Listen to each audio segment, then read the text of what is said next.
Assalamualaikum warahmatullahi wabarakatuh. Selamat dini hari.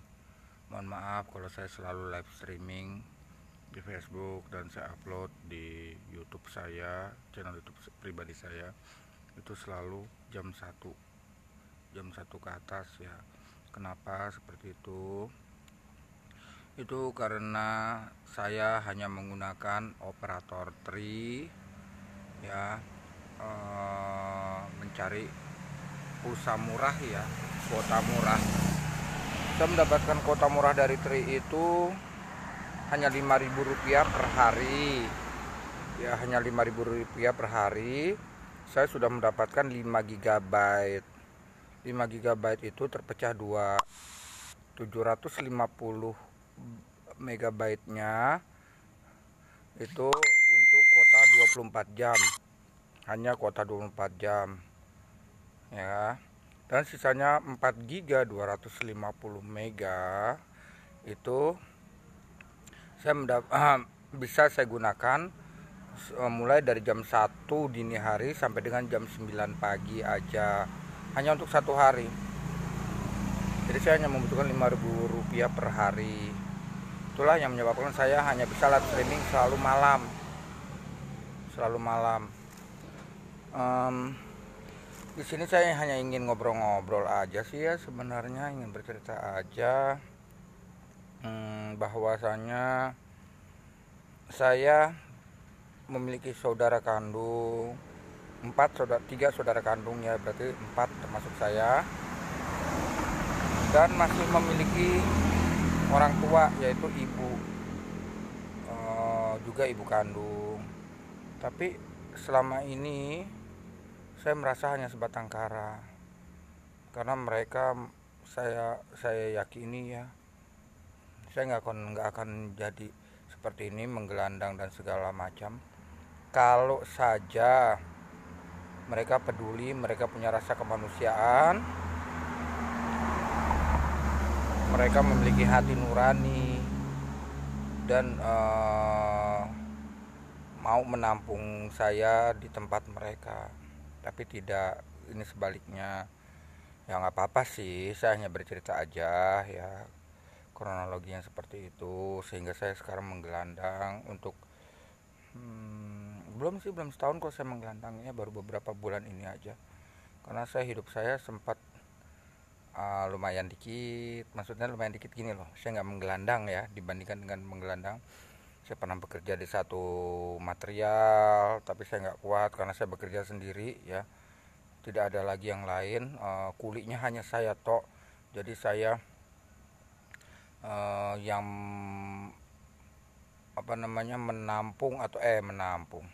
menaikkan barang-barang pesanan ke mobil segala macam tuh, berat-berat kan namanya material ya, pasir ya, batu split ya, segala macam kayak gitu-gitu deh ya. Saya yang menaikkan ke mobil sendiri, karena memang material itu hanya punya kuli, hanya punya karyawan hanya saya, pegawai hanya saya, jadi semua saya. Jadi saya yang menaikkan semua barang-barang pesanan itu ke mobil, saya juga yang nganter nanti sampai di tempat tujuan, tempat si pemesan, saya juga yang nurunin. Dan gak hanya sekali dalam sehari, bisa berulang-ulang. Itu membuat saya nggak kuat, akhirnya saya mengundurkan diri. Tapi alhamdulillah saya tidak menggelandangkan, karena saya tidur di toko material itu. Yang kedua, saya juga beberapa bulan ini saya menjadi salah satu relawan atau pengabdi di salah satu pondok pesantren. Itu pun karena faktor X ya, saya khawatir ada efek-efek yang lebih jauh. Saya pun mengundurkan diri, dan saya rela, saya sangat ikhlas menjalani hidup ini. Apapun yang terjadi dalam kehidupan ini kepada saya, itu adalah kehendak Allah. Dan saya kira itu hanyalah ujian Allah di dunia. Dunia fana ini nggak ada artinya kok. Nggak apa-apa kalau saya itu hanya katakanlah sengsara di dunia. Tapi saya berharap saya nikmat di alam kubur maupun di alam akhirat kelak. itu yang saya harapkan. Saya juga punya cita-cita menjadi YouTuber sukses. Kenapa? Ya saya nggak muluk-muluk sih sebenarnya. Saya ingin menjadi YouTuber sukses itu kenapa? Satu hal, untuk sementara ini kan saya udah punya solusi ya, bisa punya solusinya kuota ya. Kuota per hari hanya 5.000, saya sanggup. Walaupun saya masih terbentur, kenapa saya belum sukses jadi YouTuber? Saya bentur oleh beberapa kendala. Salah satunya saya harus butuh senter kepala yang pakai zoom. Tapi alhamdulillah anak pertama saya sudah ingin membelikan. Ya, beliau anak saya janji dia akan nabung dulu dan akan memesan center yang saya butuhin untuk hunting ya, untuk menjadi YouTuber. Alhamdulillah anak saya begitu dermawan. Memang semua anak-anak saya empat-empatnya dermawan. Alhamdulillah, itu yang saya syukuri. Semua anak-anak saya walaupun mereka dalam kekurangan, sangat kekurangan juga, tapi mereka dermawan. Ya, sebatas itu yang mereka mampu. Mereka terutama khususnya anak pertama saya ya, seringkali memberikan uang sekedarnya buat saya. Kadang-kadang makanan ya, nggak bisa menggelandang. Kenapa mereka tidak bisa menampung saya di rumahnya? Ya, saya ceritakan sedikit ya. Anak pertama saya itu seorang wanita yang juga numpang hidup atau menikah dengan suaminya. Saya khawatir ada remaja-remaja 2 orang pakai motor, 2 motor. Saya khawatir muter balik, saya khawatir begal aja. Karena ini saya tempat sepi ya. Tapi bismillah, mudah-mudahan enggak. Kenapa anak perempuan saya tidak bisa menampung saya di rumahnya? Jujur anak saya juga hanya seorang istri dari seorang laki-laki yang kurang memiliki kedermawanan, kurang memiliki rasa sosial ya. Intinya ya seperti itulah, pokoknya udahlah, nggak usah dibahas. Jadi seperti itu. Ya saya tetap bersyukur ya, ini ujian dari Allah kok. Dan saya anggap sepele, kecil, cuma menggelandang. Tapi ada satu kunci, walaupun saya gelandangan ya, saya paling pantang mengemis dan berharap kepada manusia lain. Saya hanya berharap pertolongan hanya sama Allah, hanya itu. Saya tidak akan berharap kepada manusia lain karena saya khawatir justru dengan saya berharap pertolongan kepada manusia lain, itu justru akan menimbulkan mudarat buat saya dan buat orang itu. Gitu. Saya juga dalam menggelandang saya, ini saya di pinggir jalan ya, seperti kayak kemarin. Saya kebalikin ya, sekaligus saya akan beritahu ada tulisan baru saya tulis di atas kardus yang bertuliskan saya gelandangan tapi saya bebas dari corona. Tujuannya apa saya buat begitu? Tujuannya adalah agar orang-orang yang melintas di sini tidak memiliki perasaan suudzon terhadap saya. Kenapa? Yang akan rugi mereka akan berdosa nanti karena sudah suudzon. Karena suudzon itu sangat dilarang sama Allah dan itu menimbulkan dosa. Curiga boleh tapi suudzon jangan. Nah, sebagian dari manusia ya yang saya ketahui lebih banyak bersikap suudzon, bukan husnuzon. Kalau curiga itu masih husnuzon, tapi kalau udah suudzon itu yang saya takuti. Itulah makanya saya tuliskan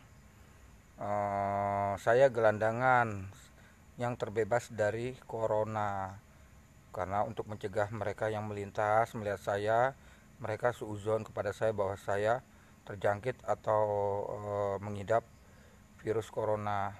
Sebentar ya, saya balikan dulu kameranya.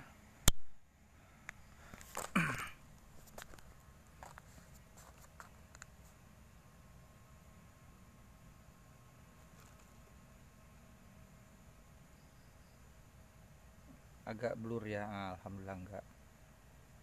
Oke, Jadi ini bawah ini tas saya, ya ini tas saya sama dengan beberapa pakaian. Sebentar saya balikan lagi.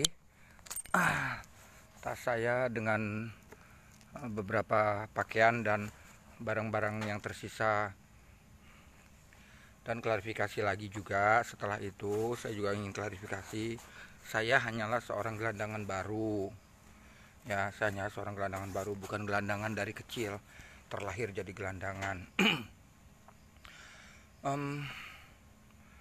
Saya terlahir dari keluarga, bapak saya seorang perwira menengah, perwira tinggi ya di TNI Angkatan Darat, tapi beliau udah almarhum. Dan ibu saya ex seorang direktur di bank maupun di asuransi. Lalu pasti ada pertanyaan, kok bisa sekarang saya menggelandang, saya jadi melarat begini? Kun fayakun, cukup itu yang harus kalian ingat. Kehendak Allah adalah kehendak Allah, apapun kehendak Allah dalam sekejap akan terjadi. Secara logika ataupun nalar, ya, peninggalan atau apa yang dimiliki oleh orang tua saya 4 generasi belum tentu habis. Tapi kenapa sekarang bisa habis? Sekali lagi, kun fayakun. Artinya Allah sedang benar-benar menguji kami, khususnya menguji saya. Ya. Itu karena apa? Karena Allah sayang dengan kami, dengan saya. Manusia yang tidak diberi ujian, apalagi ujian yang terberat, itu adalah manusia-manusia yang tidak beruntung. Ya. Tapi manusia-manusia yang diberikan ujian yang berat oleh Allah, disitulah kunci bahwa kita atau manusia-manusia itu memiliki keberuntungan. Mereka sedang dikasihi, disayangi oleh Allah, diberikan ujian-ujian terberat. Bisa jadi nanti hikmahnya adalah kita di alam dunia mungkin kita tidak dapatkan ya kembali menjadi sukses dunia ya. Tapi bisa jadi nanti di alam kubur kita bahagia, apalagi di alam akhirat. Itu yang ada lagi yang saya yakini kuncinya. Ada lagi, dengan Allah memberikan ujian berupa kemiskinan, berupa sakit, berupa apa, itu sebenarnya ini keyakinan saya ya, wallahu alam untuk yang lainnya. Keyakinan saya adalah Allah sedang mengikis, mengurangi dosa-dosa kita. Agar apa? Kurangi dosa-dosa kita, agar kita dimudahkan hisab kubur kita nanti pada saat kita masuk liang lahat di hari pertama. Kita akan dikurangi hisab kubur kita dengan dosa-dosa kita yang sudah dikikis sedikit demi sedikit semasa hidup kita. Akhirnya apa? Kita lebih cepat masuk neraka. Setelah dicuci sama Allah, kita lebih cepat masuk surga dibandingkan orang-orang yang kaya tapi tamak, orang-orang yang kaya tapi pelit. Jangankan orang-orang kaya yang tapi tamak atau orang kaya yang tapi pelit, orang-orang kaya tapi tetap masih memiliki sedikit kedermawanan aja, mereka lama hisap kuburnya, karena akan sebutir nasi atau sebutir beras pun akan dipertanyakan oleh malaikat munkar nakir. Bayangkan, sebutir beras pun akan dipertanyakan oleh malaikat munkar nakir. Coba bayangkan itu deh, kita sehari berapa ribu butir yang kita makan, 2 hari, 3 hari, sebulan, setahun, dan seterusnya sampai dia mati. Banyak sekali. Belum harta-harta yang lain didapat dari mana, ya kan, dipergunakan untuk apa, segala macam itu dipertanyakan sama malaikat munkar nakir. Makanya orang-orang kaya itu hisab kuburnya akan lebih lama, dia akan lebih lama juga maaf ya, wallahu alam ya, masuk surga, diangkat ke surga, karena di situ nanti mereka akan dihisap di kubur. Bisa jadi mohon maaf dapat siksa kuburnya lebih lama, belum lagi nanti siksa akhirat. Seperti itu. Saya masih menggelandang ya di sini, nggak masalah buat saya, tapi saya syukuri nikmat itu semua. Dan segala cobaan mudah-mudahan saya tetap istiqomah, saya lakukan dengan ikhlas, saya jalani dengan ikhlas. walaupun cukup banyak kejanggalan-kejanggalan dalam kehidupan yang saya jalani, rasa-rasa yang lucu ya menurut saya yang saya hadapi, yang aneh ya, yang saya cuma bisa pegang neken dada dan istighfar seperti itu. Nggak tahu saya harus bicara apa lagi. Intinya saya ingin berharap, saya kenapa ingin jadi YouTuber sukses, tapi saya belum juga sukses ya, karena fasilitas yang saya miliki nggak ada, bukan nggak ada, kurang, sangat kurang gitu. Dan bila mana nanti, saya berharap juga bila mana nanti saya menjadi YouTuber sukses, hasil dari YouTube, katanya bayaran dari YouTube itu, karena saya sadari saya hanya seorang gelandangan, bapak, orang tua yang gelandangan, orang tua yang miskin ya. Dari penghasilan dari YouTube saya itu ya akan saya berikan, kalau saya masih hidup akan saya hibahkan kepada anak-anak saya yang membutuhkan, semua mereka ya. Ya, mereka orang-orang cerdas dan mereka layak, pantas meraih kesuksesan ya. Sedangkan saya udah bicara kesuksesan di dunia, khususnya di negeri 6+62 ini ya, percuma hanya memiliki IQ tinggi atau kecerdasan tanpa memiliki fasilitas apapun. Berat untuk meraih suksesnya. Tapi ya saya akui, saya bersyukur, saya bahagia. 4 anak-anak saya, anak-anak yang cerdas ya. Tapi kenapa mereka belum sukses, belum dapat meraih sukses? Kenapa?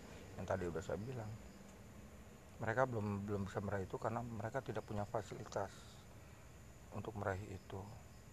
Nah, ini yang saya kejar. Saya ingin jadi YouTuber sukses, bukan terkenal, cukup sukses lah ya. Katakanlah saya mendapatkan 100.000 subscriber tuh saya udah mendapatkan fee dari YouTube ya. Dan uang itu benar-benar akan saya hibahkan kepada anak-anak saya, agar anak-anak saya mendapatkan kesuksesan di dunia dan insya Allah akan mendapatkan kesuksesan akhirat. Karena saya tahu persis anak saya cerdas-cerdas. Semua empat-empatnya anak saya ini memiliki IQ yang paling, katakan paling biasa aja 115 IQ-nya ya. Yang lain rata-rata di atas 115. 3 anak saya yang lainnya IQ-nya loh, cerdas kan. Tapi kenapa mereka nggak sukses ya? Karena mereka nggak punya fasilitas untuk meraih sukses. Cerdas itu nggak sulit di negara 62 ini, plus 62 ini. Hanya mengandalkan cerdas tanpa memiliki fasilitas apapun, termasuk koneksitas, sulit. Nah, ini saya berharap ya teman-teman semua penonton, bantulah saya meraih sukses, menjadi YouTuber sukses ya.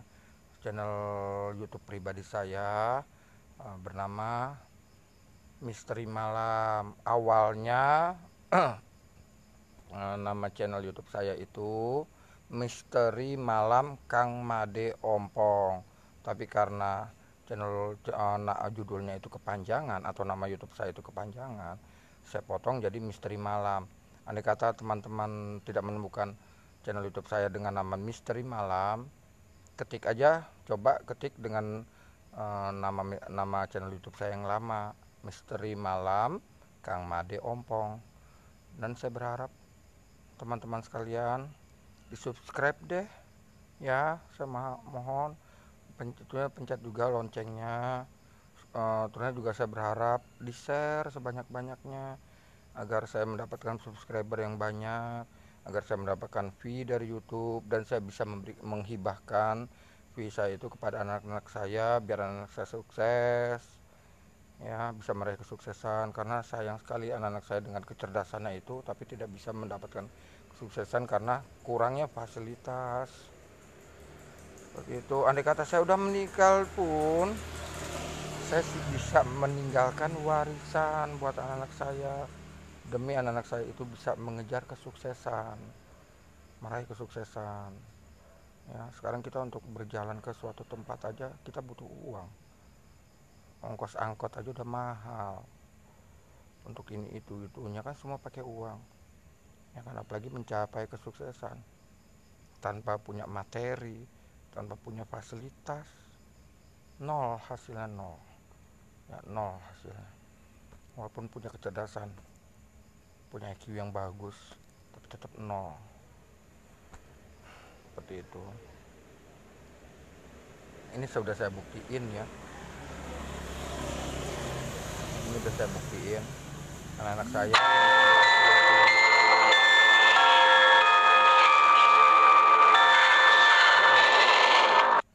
anak-anak saya memiliki IQ yang tinggi. Yang terendah pun aja dari 4 anak saya IQ-nya 115, dan yang lainnya di atas 115, nggak perlu saya sebutkan berapa. Mereka tergolong anak-anak cerdas, khususnya anak ketiga saya sangat cerdas. Anak ketiga saya mudah menangkap yang dia baca, mudah menangkap yang dia lihat, dengan cepat sekali menangkap itu semua, masuk ke otaknya dia, anak ketiga saya terutama. Jadi seperti itulah ya. Saya hanya berharap teman-teman penonton bantu saya menjadi menjadi YouTuber yang sukses, untuk mendapatkan fee dari YouTube, agar saya bisa menghibahkan fee itu kepada anak-anak saya, agar anak-anak saya dapat mencapai kesuksesan di dunia ini. Ya, sayang sekali kalau anak-anak saya cerdas, tapi anak-anak saya juga sulit sekali mendapatkan kesuksesan di dunia ini. Seperti itu. Dan doakan semoga semua anak-anak saya istiqomah dalam beribadah, ya, istiqomah dalam memiliki rasa kemanusiaan terhadap sesama, terhadap siapapun, tanpa pandang bulu. Tetap istiqomah memiliki rasa hati nurani terhadap siapapun tanpa terkecuali. Bantu doanya juga seperti itu ya, teman-teman sekalian. Saya bingung saya mau bercerita apa lagi ya. Ya sudahlah, untuk sementara ini di pinggir jalan, mohon maaf ya, karena saya memang tidurnya di trotoar pinggir jalan ya, mohon maaf. Oh iya, walaupun saya menggelandang ya, saya hanya sekedar tunawisma, tapi saya bukan pengemis, dan saya tidak berharap mengemis atau meminta-minta kepada orang yang lewat siapapun. Ingat, dan saya akan istiqomah, sekaligus saya akan konsekuen atau konsisten pada mulut saya ya. Saya tidak akan mengemis, dan saya tidak takut kelaparan, saya tidak takut menderita, karena rezeki, khususnya makan sehari-hari, sudah Allah yang jamin ya. Dari mana? Sekali lagi, tanyakan kepada Allah. Kalau kalian bertanya atau siapapun bertanya, dari mana? Allah sudah menjamin. Dalilnya ada di surah Al-Baqarah, salah satunya. Allah sudah menjamin itu ya. Jadi saya nggak khawatir, dan saya tidak takut dengan kelaparan. Kalau saya diberikan kelaparan, berarti bertambah lagi ujian saya dari Allah. Berarti Allah makin sayang sama saya, karena saya dinaikkan lagi tingkat ujiannya. Jadi seperti itu aja. Saya tidak takut menderita ya. Jadi walaupun sekali lagi, walaupun saya menggelandang, saya pantang. Walaupun saya menggelandang, sekali lagi, walaupun saya menggelandang, saya pantang mengemis kepada makhluk yang bernama manusia. Saya pantang mengemis, apalagi mengemis uang, pantang. Saya menggelandang, hanya menggelandang karena memang saya tunawisma, tidak punya rumah ya. Urusan perut saya serahkan semua ke Allah. Jadi seperti itu. Semoga teman-teman penonton semua tidak bersuzon kepada saya ya, dianggap ini lawakan, dianggap ini apalah ya, Nanti yang rugi kalian sendiri. Kalau kalian sudah bersuuzon yang kepada saya, yang rugi kalian sendiri. Kenapa saya bilang rugi? Kalian yang akan menanggung dosanya di hadapan Allah. Karena suuzon, prasangka buruk, itu ada dosa yang sudah ditetapkan oleh Allah. Jadi saya berharap husnuzon lah terhadap siapapun, terhadap saya yang sudah memberikan klarifikasi. Ya udah, itu aja dulu. Bahkan saya tadi udah saya shoot ya tulisan saya, agar siapapun yang melintas tidak suuzon kepada saya. Sampai saya tulis, saya gelandangan yang terbebas, yang bebas dari corona. Tujuan agar mereka yang melintas tidak suuzon kepada saya. Dan doakan juga ya penonton, semoga saya tidak terjangkit, saya tidak terinfeksi,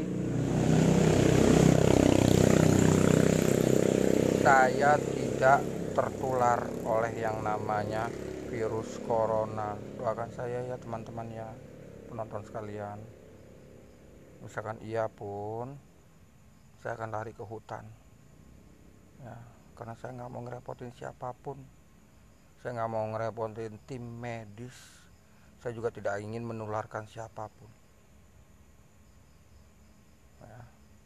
Saya akan lari ke hutan dan saya akan berdiam diri di sana. Saya khawatir kalau saya laporkan kalau misalkan saya terjangkit atau tertular corona, saya khawatir akan merepotkan tim medis. Satu. Kedua, saya khawatirkan juga sangat beresiko buat mereka tim medis tertular dari saya. Saya nanti akan membawa dosa. Saya akan kena dapat hisab kubur yang lebih berat. Jadi seperti itu. Saya akan lari ke hutan. Kalau saya sampai merasakan saya terinfeksi atau saya tertular virus corona atau COVID-19 ini, ya, saya pasti akan lari ke hutan, menjauh. Ya, alasan yang tadi sudah saya sebutkan, sekali lagi saya sebutkan ya, saya tidak ingin merepotkan tim medis. Ya, saya juga tidak ingin membuat resiko lebih besar kepada tim medis yang menangani saya, resiko tertular dari saya, karena itu berat buat nanti saya di alam kubur. Hisab saya berat. Kalau saya sampai menularkan, jangan menularkan, merepotkan orang lain aja, itu udah ada hisab kuburnya.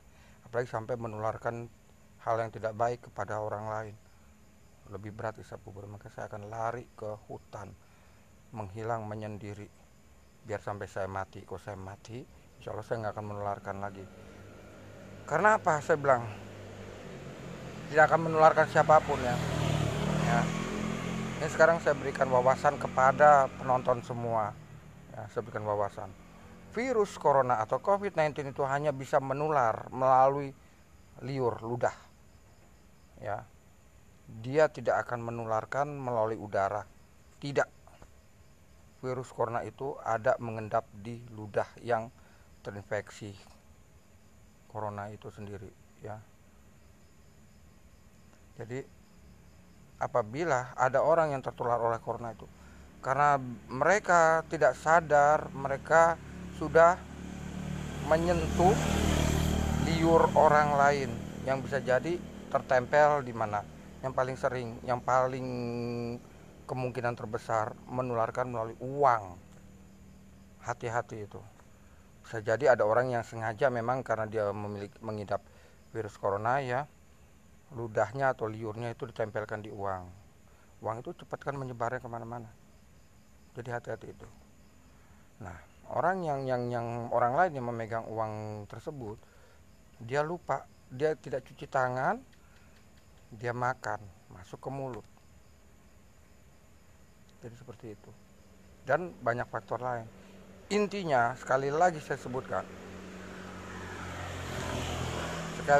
sebutkan, saya berikan wawasan, saya berikan ilmu. Ini ilmu saya dapatkan dari artikel WHO. Ya, saya sebutkan. Virus corona atau COVID-19 menularkannya tidak melalui udara atau yang lain. Tapi virus corona itu mengendap di liur yang terinfeksi. Ya. Liur yang terinfeksi, dia mengendap di situ. penyebarannya bisa dari mana aja, dari uang yang memang sengaja atau tidak sengaja tertetes liurnya orang yang sudah terinfeksi virus corona, atau dari bersin dengan jarak dekat, ya kan? Karena memang virus corona itu mengendapnya ada di liur atau ludah. Bersin, kebetulan terlalu dekat radiusnya kepada orang lain, dia tertular. Atau bersin orang yang terinfeksi virus corona mengenai satu benda, katakanlah tembok, katakanlah pintu rumah, katakanlah apa, dan akhirnya dipegang sama orang lain. Orang lain itu sendiri tidak sadar diri, dia makan atau apa dengan tangan yang sudah memegang liur orang yang terinfeksi itu. Jadi saya berikan wawasan seperti itu ya teman-teman. Jadi sekali lagi, janganlah suuzon, berprasangka buruk terhadap orang lain yang hanya ngedehem, hanya batuk, ya hanya batuk biasa, dianggap sudah virus corona dan dianggap sudah momok yang menakutkan. Jangan. Nanti kalian sendiri yang dosa, kalian sendiri yang merugi, karena itu ada balasannya di alam kubur. Udah suuzon itu ada balasannya, ada dosanya. Yang perlu kita mawas diri, hindari terlalu dekat dengan siapapun, tapi jangan menuduh, tapi hanya curiga wajar. Kedua, setiap habis makan atau apa, cuci tangan aja lah. Setiap mau makan atau apa, cuci tangan aja lah ya. Karena kita nggak pernah tahu benda yang kita pegang itu sudah tertular atau ada endapan liur yang mengandung virus coronanya atau enggak kan. Uang, benda-benda lain yang kita sentuh, cuci tangan aja lah. Virus corona itu sebenarnya lemah loh. Dengan sabun biasa, sabun mandi biasa, dia mati kok ya. Jadi itu aja yang bisa saya berikan masukan-masukannya. Semoga masukan saya ini bermanfaat, berfaedah untuk penonton semua. Itu aja yang bisa saya berikan, klarifikasi maupun wawasan, sedikit wawasan dari saya. Selamat dini hari, selamat malam, selamat beristirahat. Wassalamualaikum warahmatullahi wabarakatuh.